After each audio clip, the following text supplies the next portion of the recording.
What's up, guys? Doing well. I'll try to help you any way I can. Greg, you obviously the program, you've been doing this long enough, so you probably have history with almost anything. But Rutgers did lose to New Hampshire at one point, Villanova at one point. Do you bring those up? And not only those, but then obviously even this season, Montana over Washington, East Tennessee State over Vanderbilt, Jacksonville State over Florida State. There is some history of FCS teams beating FBS teams. Well, there is, and as you mentioned, I appreciate you making me go back to that. Yeah, Sarge, there's been 8 FCS teams that beat FBS teams in the last 9 days. Now make it 10, right? So you're foolish if you even think that way. Quite honestly, I told it. We don't need to talk about it. If you watched college football, which our guys do, it's very clear. And Delaware, they were one of the best 2 teams in the whole country last year. That's why they played in that game. And as you watch them, they're a good football team.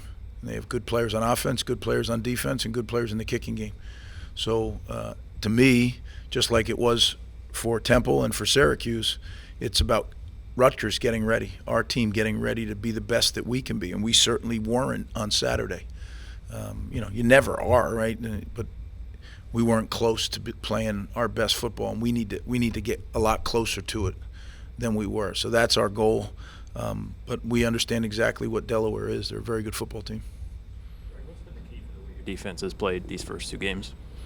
Well, I think they're doing their job. We have a saying, do your job, and what that means is when you do your job, the plays come to you.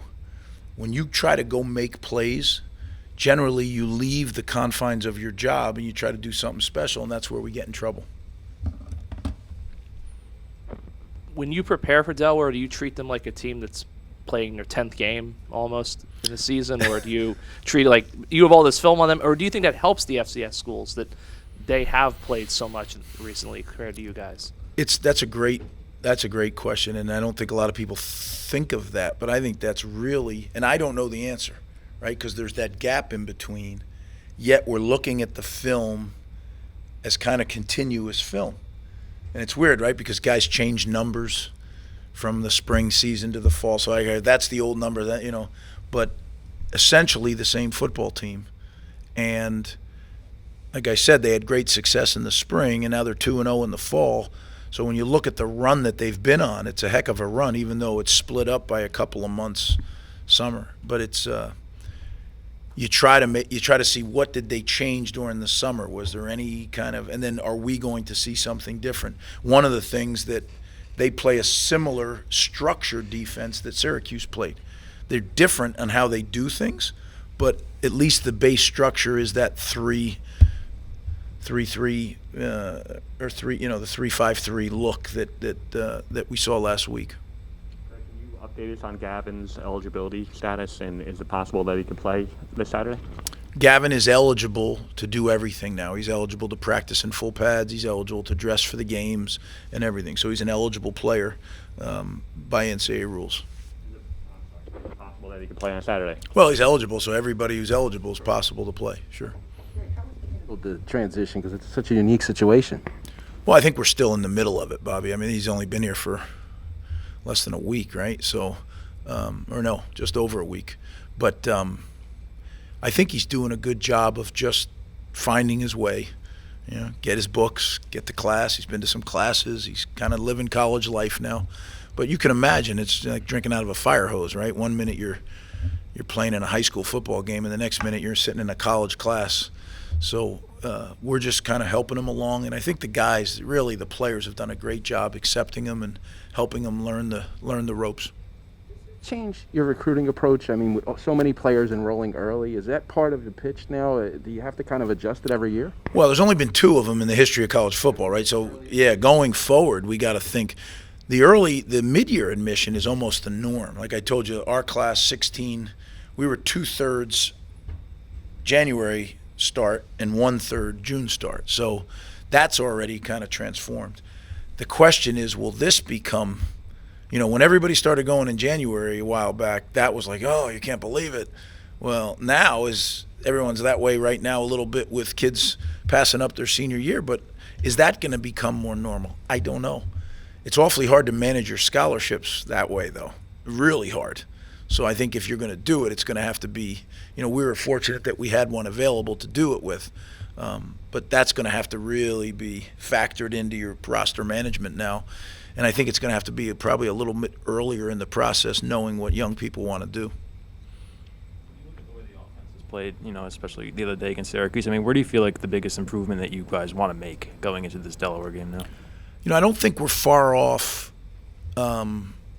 We are one or two guys away, and I've always heard coaches say that, right? That's a famous saying by coaches. We're one or two guys away. Yeah, well, no kidding.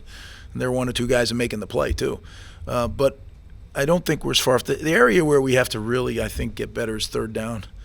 We're not converting on third down. Now, part of that is, are we putting ourselves in good third down situations?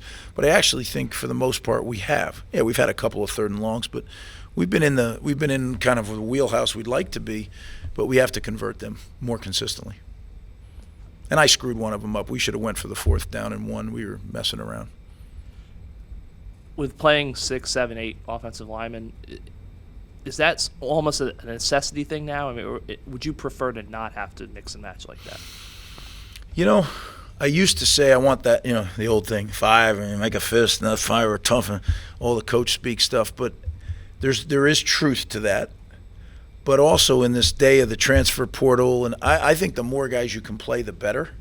And I guess if they're equally adept at the position, they're going to be fresher too. Not only fresher within that game, but fresher when you get to November and December. So, I guess we're figuring it out. Andy, Coach Orrick, is comfortable doing that. A lot of that comes down to your line coach. He's comfortable doing that, which makes me more comfortable doing it. Sean made a big point about the need to be more vertical in the passing game this season. He talked about it on the Big Ten Network. And so through the first 2 weeks, haven't really seen a whole bunch of it.